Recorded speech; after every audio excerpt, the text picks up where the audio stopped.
Have you made anything new lately? Because I've got some bad news for you.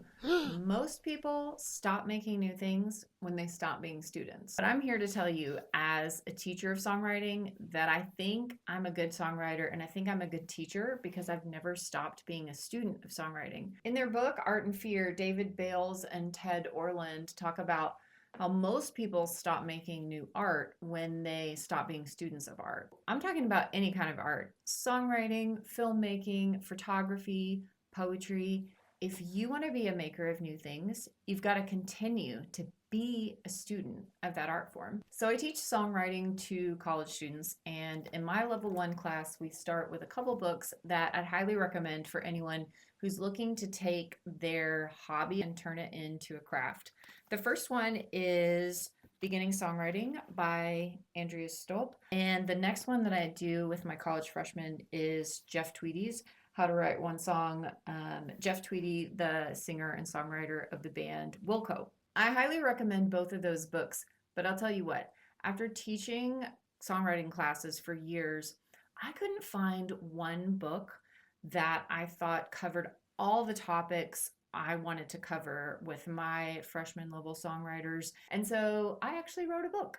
My book is called Play, Shape, Create: The Joyful Art of Songwriting. So if you're looking for one book to start with, or a book to take back to your songwriting class or songwriting circle, you can get that now on Amazon.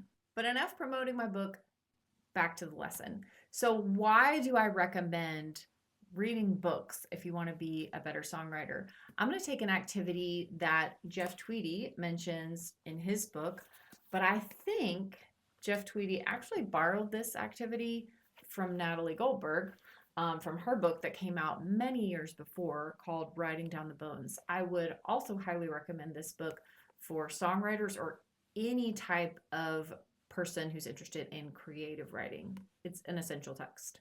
So both Jeff Tweedy and Natalie Goldberg reference this activity we're going to call word ladder. And what word ladder does is you're taking different words and you're just mashing them up together.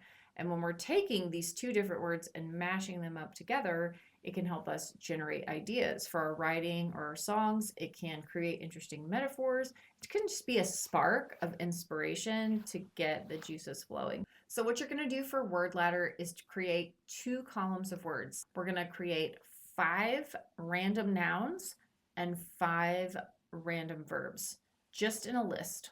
It doesn't always have to be nouns and verbs. You could do nouns and nouns. You could do nouns and adjectives. But for today, we're going to do 5 nouns and 5 verbs. What's really important here is to be random. You're not trying to make matches. You're just pulling random stuff off the top of your head. So your 5 nouns could be something like flamingo, Denver, vomit, anything in between. So what I want you to do right now is write a column of 5 nouns. After you do that, you're going to create your 5 verbs: slide, spin, pontificate.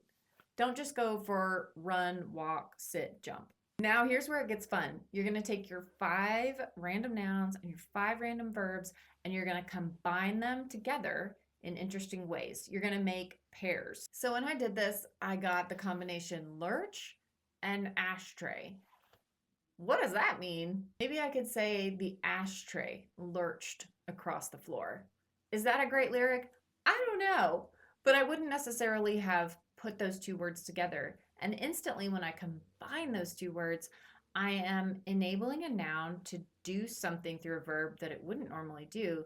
And that could be the beginning point of a story. So as you can see, every combination is not going to be a great combination. Most of them will be pretty silly, but maybe 1 or 2 of them will really spark an idea in you. And when you have a new idea, then you have fuel for songwriting. So make some word ladder pairs, see if they inspire you to do a journaling or write a lyric, and try to do it over and over again. This is a simple activity that only takes a couple minutes that you can do as many times as you want to help you generate ideas for your songs. So remember, if you want to write songs about your life or about the things you love or about lurching ashtrays, I can help you with that. Make sure you like this video and subscribe so you don't miss content from SONGuru. And again, if you'd like to check out my book, It's called Play, Shape, Create: The Joyful Art of Songwriting by Aryn Michelle Calhoun. See you next time. The Songuru.